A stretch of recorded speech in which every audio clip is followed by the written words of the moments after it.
Nel nome del Padre, del Figlio e dello Spirito Santo. Amen. Stasera vi parlerò del fidanzamento cattolico. Quindi questo sermone è piuttosto rivolto ai giovani fidanzati o che si fidanzeranno, ma pure serve ai genitori e ai nonni, per i figli e per i nipoti.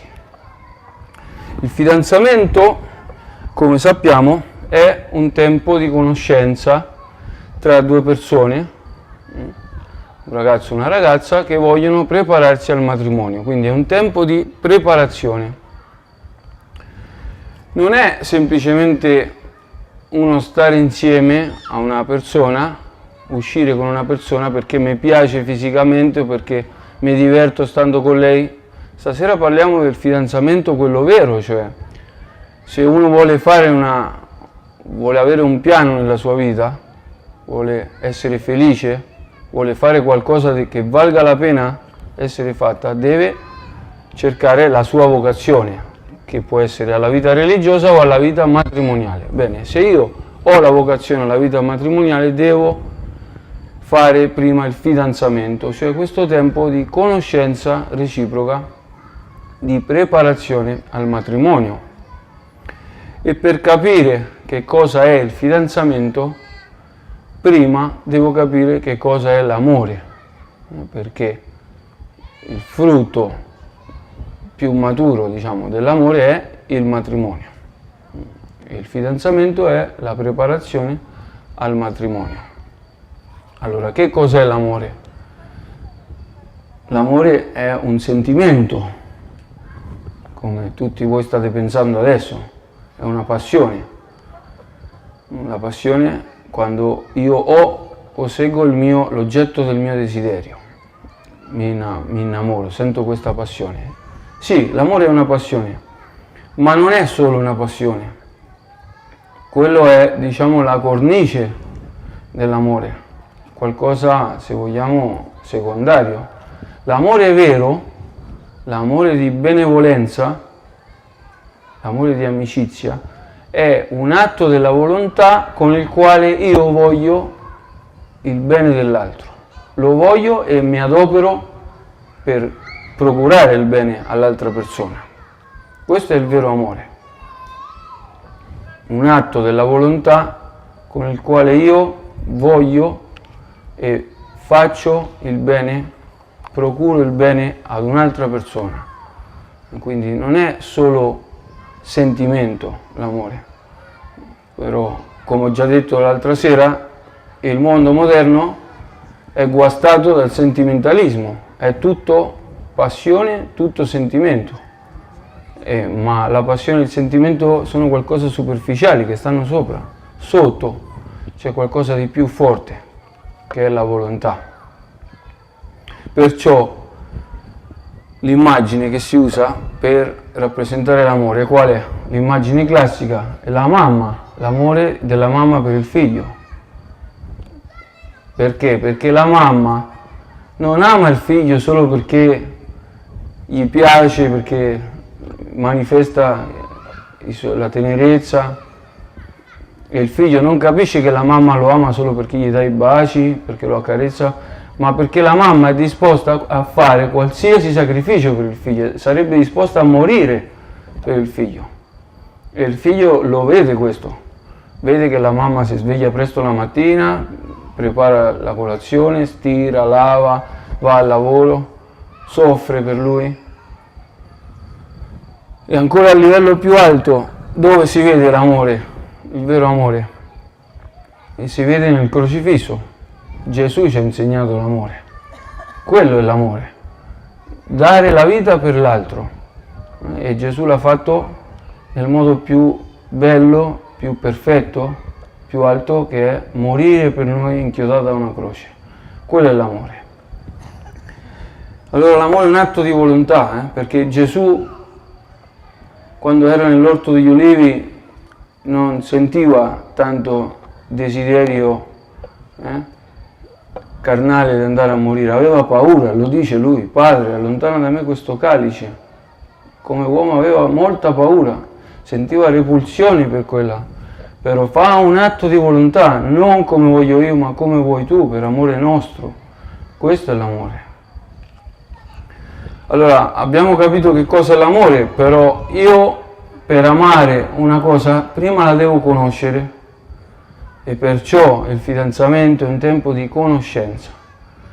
Sì, c'è il colpo di fulmine, no? Come si dice? Quando io mi innamoro che non capisco più niente,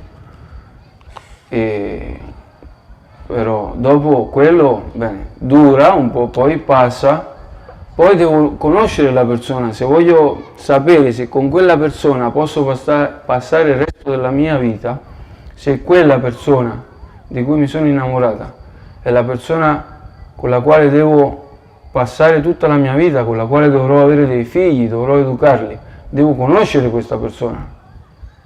Non posso avere la sicurezza che quella persona è perfetta. Per me è la persona che Dio ha pensato per me solo per un colpo di fulmine, per una passione, per un sentimento che sboccia.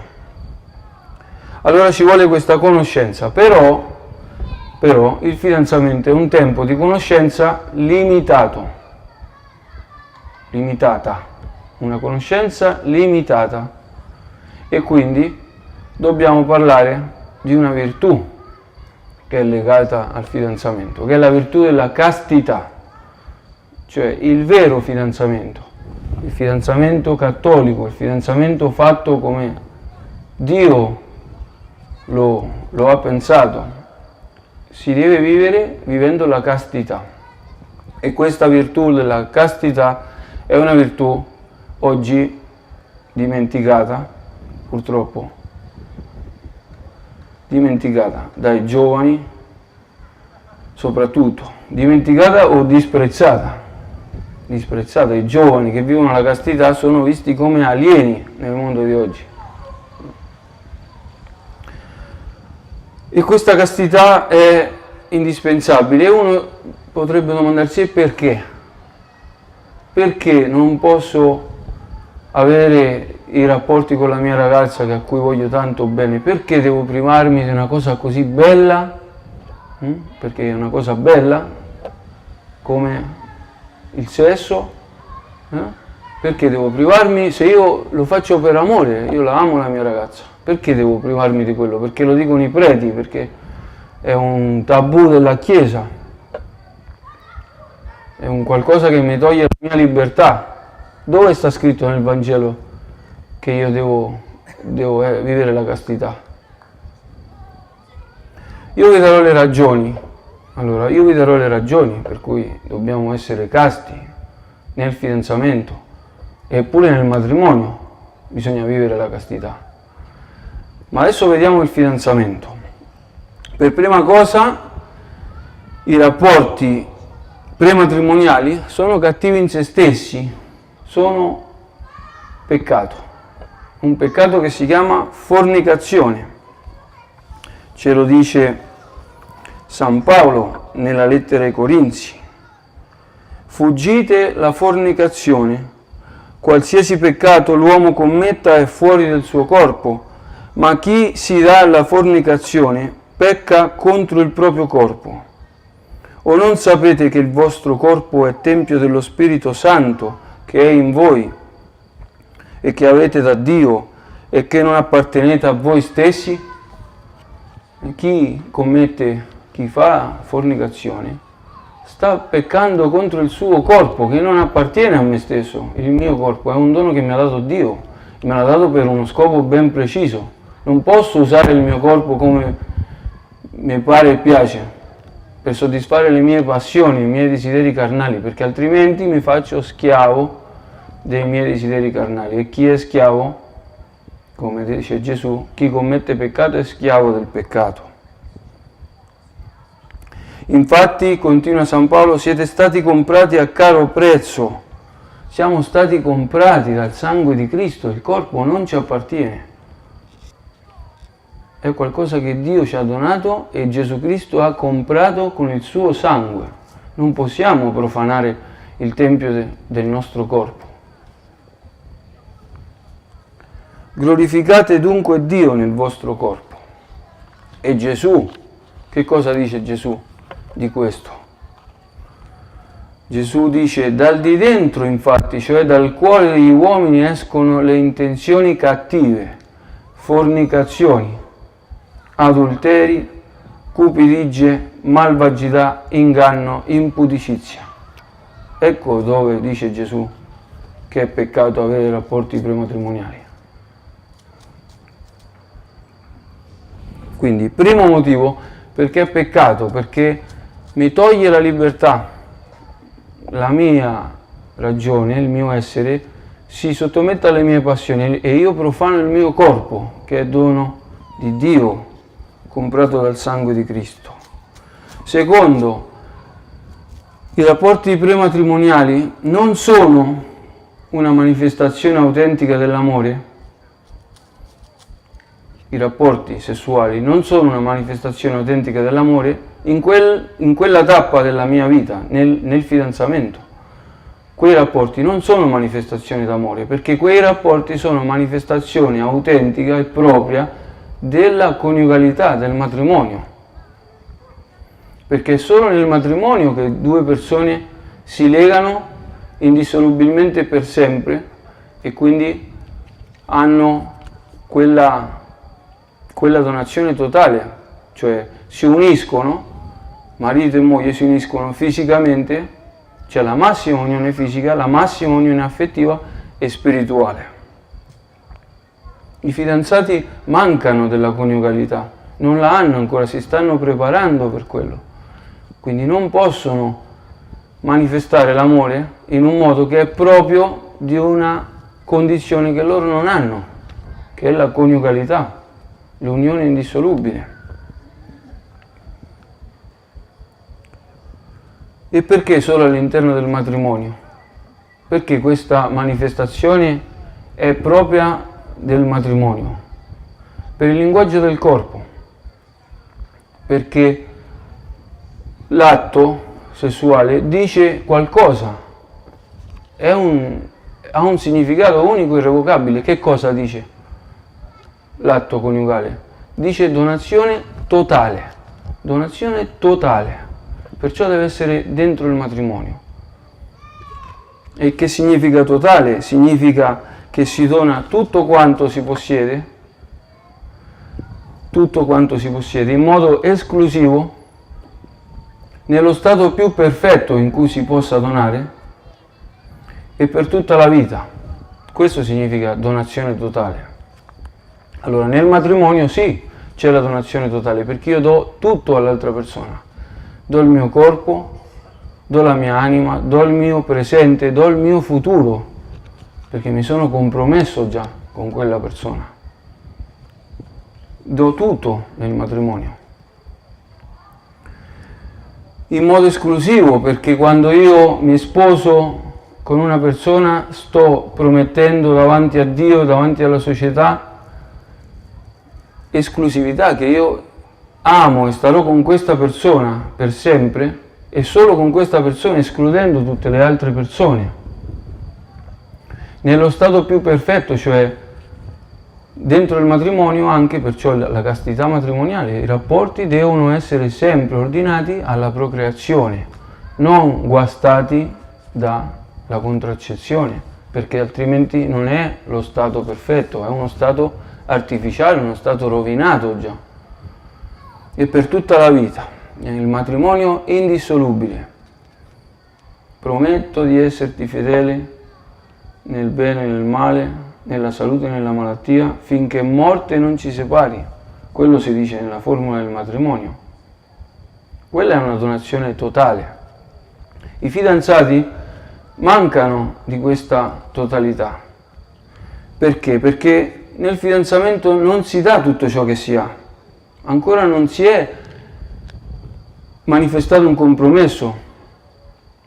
Appunto, è un tempo di prova, di conoscenza, che poi forse si interromperà. Cioè, quello che predomina nei rapporti prematrimoniali, quello che predomina psicologicamente, non è la oblazione, non è il darmi all'altro, non è il sacrificarmi per l'altro, ma è il prendere.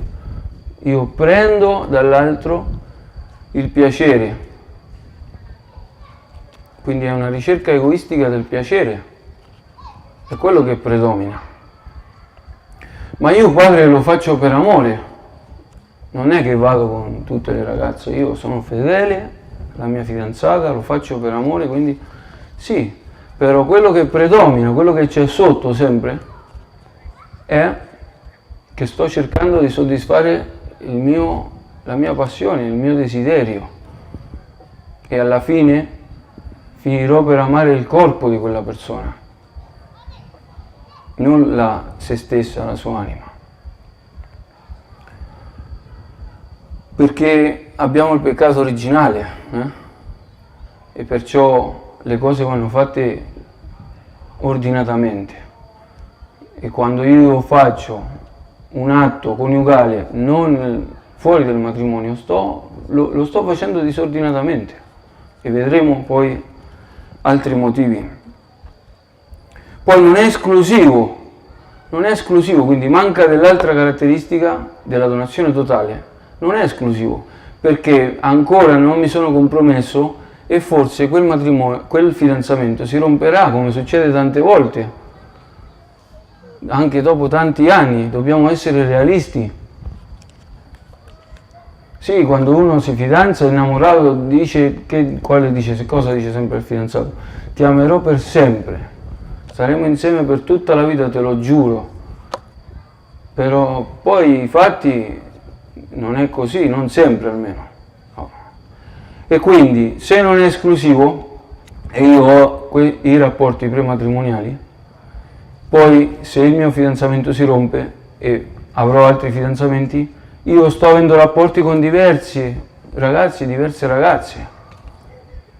E questo non è una cosa bella. Non è una cosa bella.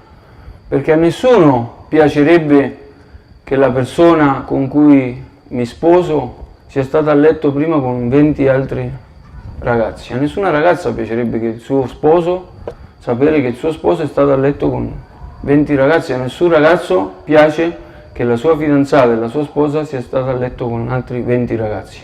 Allora forse quella persona con cui tu sei fidanzato non sarà il tuo sposo. Forse sarà lo sposo o la sposa di un'altra persona, e perciò io la devo rispettare lei e devo rispettare l'altra persona. E la stessa cosa vale per me, forse questa persona, io non mi devo dare a questa persona ancora, perché non so se sarà il mio sposo o la mia sposa.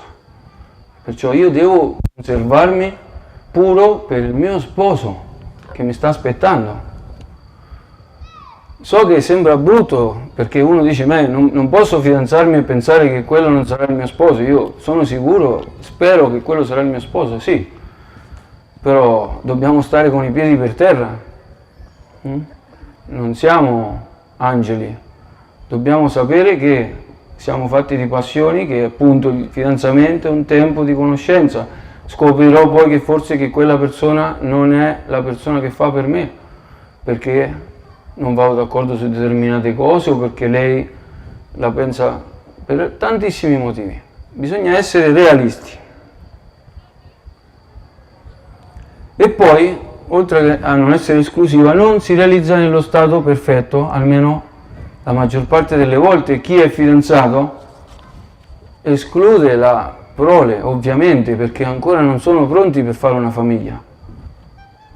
E quindi i rapporti prematrimoniali quasi sempre si fanno usando la contraccezione. Allora io sto facendo un atto che per se stesso si ordina alla procreazione, escludendo quel fine, lo tolgo per un altro fine. Lo faccio questo che serve a fare i figli, ma io non voglio i figli. Allora sto facendo un atto contro natura.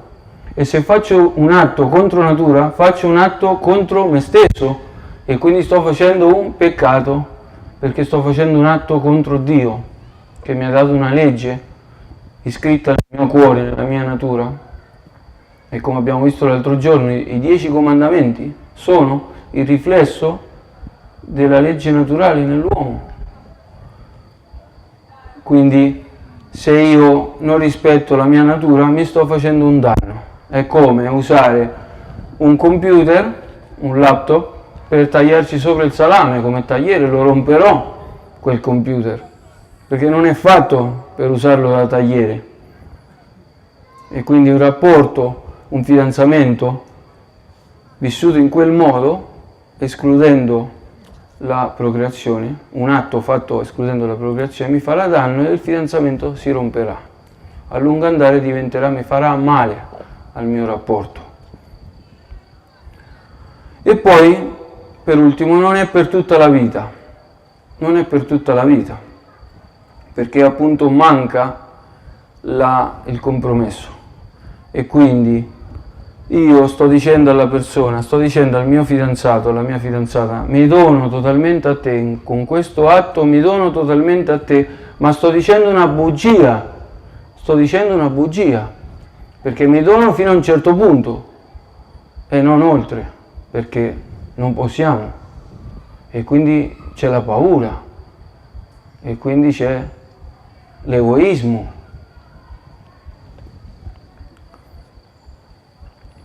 E come faccio a costruire una cosa seria sulla bugia?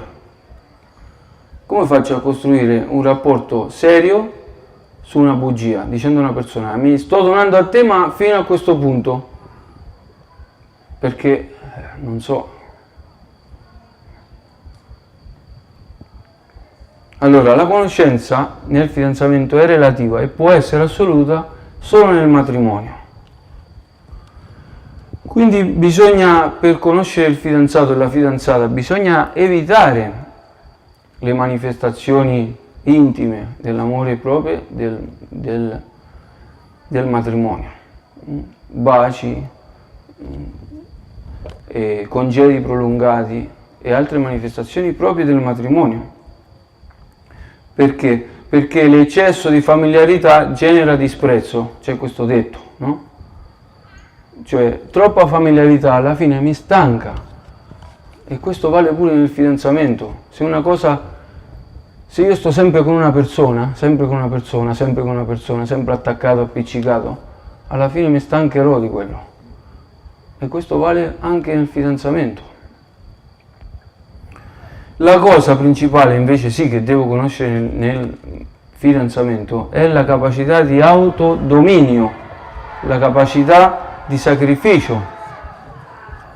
Cioè io nel fidanzamento devo conoscere se quella persona è capace di sacrificarsi, di aspettare per me, perché se quella persona mi dimostra che sa dominare le sue passioni, i suoi istinti, io so che quella persona saprà dominarsi dopo, che mi sarà fedele nel matrimonio. Se quella persona è capace di dominarsi, sarà capace poi di dominarsi quando ci saranno situazioni che faranno sì che non posso avere dei rapporti, per esempio lontananza fisica, una situazione in cui i due sposi dovranno vivere lontani, o una malattia, o la vecchiaia stessa, o altri problemi. Se quella persona sa dominarsi, sa vivere la castità, la purezza, saprà dominarsi dalle altre passioni, saprà dominarsi dall'ira, dal gridare, e io quindi so che questa persona è una persona matura e saprà questa persona essermi fedele. Al contrario, un incontinente, un ragazzo, una ragazza che non sanno dominarsi, che sempre danno al corpo tutto quello che il corpo chiede, arriverà il giorno in cui ci sarà una situazione propizia, una tentazione, e nel mondo di oggi voi sapete che ci sono tentazioni, e che tentazioni, e quella persona mi tradirà, e ci sarà l'adulterio, perché è una persona che mai si è saputa contenere, mai si è saputa dominare. Allora, se ami veramente una persona, devi sapere aspettare per questa persona. Dimostrami che mi ami, rispettami, sacrificati per me. Certo, la castità e il sacrificio è difficile, nessuno lo mette in dubbio. Bene, però se tu mi ami devi sacrificarti per me. Invece i rapporti prematrimoniali prima o poi rovinano il rapporto, lo rovinano, perché diventa una relazione carnale, non è più una relazione pura, spirituale. E anche nel caso in cui quei fidanzati arriveranno al matrimonio, io avrò bruciato una tappa alla quale dovevo prepararmi con grande desiderio, con grande rispetto. Io già l'ho bruciata quella tappa. Allora avrò tra le mani un fiore già rovinato, già con i petali sporchi, per quante volte li ho toccati. Un fiore che non ha più profumo. Cioè arriverò il giorno del matrimonio e non avrò più niente di nuovo, non ci sarà niente di nuovo quel giorno, sarà tutto come prima. Avrò tra le mani un fiore sciupato. Allora, come mantenersi casti? Do qualche mezzo per vivere la castità, perché la castità è difficile. Bene, prima cosa la preghiera. I fidanzati devono pregare insieme, devono chiedere aiuto a Dio insieme. E quella è una cosa bellissima, perché il fidanzamento cresce, l'amore cresce, diventa più spirituale quando i fidanzati pregano insieme. Non si può costruire niente senza Dio, non sarebbe una cosa seria, sarebbe sì, giocare però. Quello non mi dà la felicità. I piaceri fisici non mi danno la felicità. Allora la preghiera, i sacramenti, Dio mi aiuta, ma io devo stare unito a Dio. Affinché Dio mi aiuta, devo avere Gesù dentro di me, devo essere in amicizia con Gesù. E questa amicizia con Gesù si dà, ho questa amicizia quando mi confesso e quando faccio la comunione. Allora Gesù viene ad abitare nella mia anima, come sappiamo, e Gesù mi dà la forza per vivere la castità, per resistere alle tentazioni. E poi evitare le occasioni di peccato, evitare la troppa familiarità, la troppa intimità. Perché, come ho già detto, la troppa familiarità genera disprezzo, e poi perché è sempre facile andare d'accordo quando si sta da soli. E questo abbiamo fatto esperienza. Tutti voi avete fatto esperienza. Quando uno si fidanza e sta sempre con la fidanzata, è tutto passione, è tutto sogni, è bellissimo, si va sempre d'accordo. Poi quando si sta in mezzo agli amici, quando si sta in famiglia, che si inizia a litigare, a scuola, davanti agli altri, nelle situazioni. Perché? Perché è là che conosco la persona, è là che vedo come la persona sa relazionarsi con gli altri. Quando sto con gli amici, quando sto con i familiari, là vedo se quella persona ha carattere, se quella persona è matura. Da soli è facile, perché da soli si può fingere, si può sognare. Allora, se volete fare un fidanzamento serio, se volete bene una persona, frequentatela in mezzo agli altri, in un gruppo di amici, in un gruppo parrocchiale, all'oratorio, in famiglia, non isolati, perché isolati si crea, è come un sogno, è un'illusione quella non è la realtà, e si creano occasioni di cadere in peccato. E l'ultima cosa, l'ultima ragione che vi do stasera per vivere la castità nel fidanzamento è che la castità è l'arma che ha il giovane o la giovane per capire se l'altra persona la ama veramente. Se questa persona mi ama veramente, deve vivere la castità insieme a me. Perché? Perché abbiamo detto l'amore è volere il bene dell'altro. E qual è il bene più grande? È il bene spirituale, non è il bene del corpo, è il bene dell'anima. Quello è il bene più grande e prezioso. È preoccuparmi della salvezza dell'altro. Quello significa amare una persona. Perciò il matrimonio, il fine del matrimonio qual è? La procreazione, l'educazione dei figli e il reciproco aiuto per la salvezza. E perciò se io amo una persona mi devo preoccupare che questa persona preghi, si confessi, vada a messa. E come faccio ad amare una persona se gli faccio fare peccati mortali? Se abbiamo relazioni prematrimoniali, stiamo facendo peccati mortali, che bene gli voglio a questa persona? non gli voglio bene alla fine.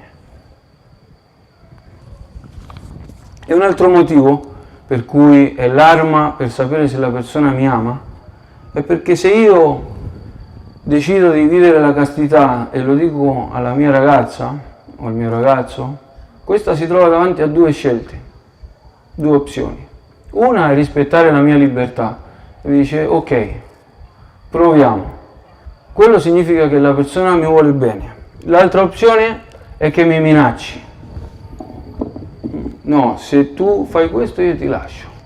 Io non sono d'accordo. Bene, meglio. Vuol dire che quella persona non ti merita. Vuol dire che quella persona sta con te non perché vuole bene a te, ma perché vuole bene al tuo corpo.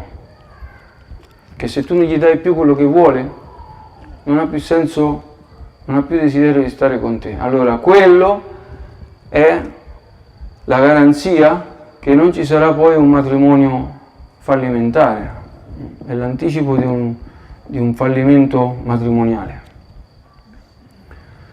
E se vedete bene oggi, perché non si sposano più? Oggi tutti vanno a convivere, no? Perché? Perché non hanno coraggio e non hanno la fede di compromettersi. Non c'è più la fede, non c'è maturità alla fine, perché io non so dire alla persona io scelgo di stare con te davanti a Dio per sempre, nel bene, nel male, succeda quello che succeda, ho preso un impegno e lo porterò a compimento fino alla morte. No, oggi no, c'è la paura e molti te lo dicono. No padre, non mi sposo perché ho paura che poi ci lasciamo. E come fai a vivere così con una persona? La stai prendendo in giro e ti stai prendendo in giro a te stesso. Eppure quelli che si sposano si divorziano perché viene un problema, non c'è la fede, non si è stati abituati a fare sacrifici, non si è vissuta la castità, non si sanno dominare e quindi alla prima passione conosco una ragazza più attraente, una donna più attraente, bene, la lascio, mi divorzio, mi sposo con un'altra, poi mi sposo con un'altra. Non c'è più la capacità di sacrificarsi, non c'è più la maturità, cioè si gioca adesso. È tutta una questione, come ho detto prima, il mondo moderno è guastato dal sentimentalismo, una fabbrica di personalità sentimentali, cioè tutto è amore, passione e sentimento, ma i sentimenti cambiano carissimi, le passioni sono come le bandiere, si spegne una e si accende un'altra. Allora non posso costruire la mia vita su una passione, su un sentimento, sulla paura. Ci vuole fede per fare le cose fatte bene, ci vuole coraggio, ci vuole virtù. E questa è l'ultima cosa che voglio dirvi, che la castità è essenziale perché la vera felicità si fonda sulla virtù, non sul piacere, sulla virtù. Io sarò felice nel fidanzamento e nel matrimonio se avrò un fidanzamento virtuoso e un matrimonio virtuoso e le virtù crescono tutte insieme, come le dita delle mani. Allora se io sono casto, sarò fedele, sarò paziente, sarò benevolo, perché la castità non è la virtù più difficile da vivere nel matrimonio. Poi quando gli anni vanno avanti, i difetti aumentano delle persone e qual è la cosa più difficile? La pazienza. Io lo vedo nei miei genitori, sembra che a volte dico ma come hanno fatto questi a sposarsi? Tutto il tempo litigando. Però ci vuole la pazienza, appunto, ci vuole la fede.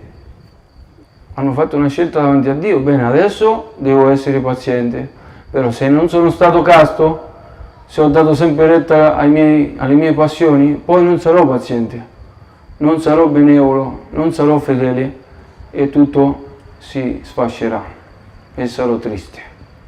Perciò l'amore che non sa aspettare non è amore. L'amore che non si sacrifica non è amore, l'amore che non è virtù non è amore. Chiediamo alla Madonna Santissima, sposa purissima dello Spirito Santo, che accompagni tutti i fidanzati, che li aiuti a fare un cammino di fede e di amore che li porterà a un matrimonio felice e per sempre.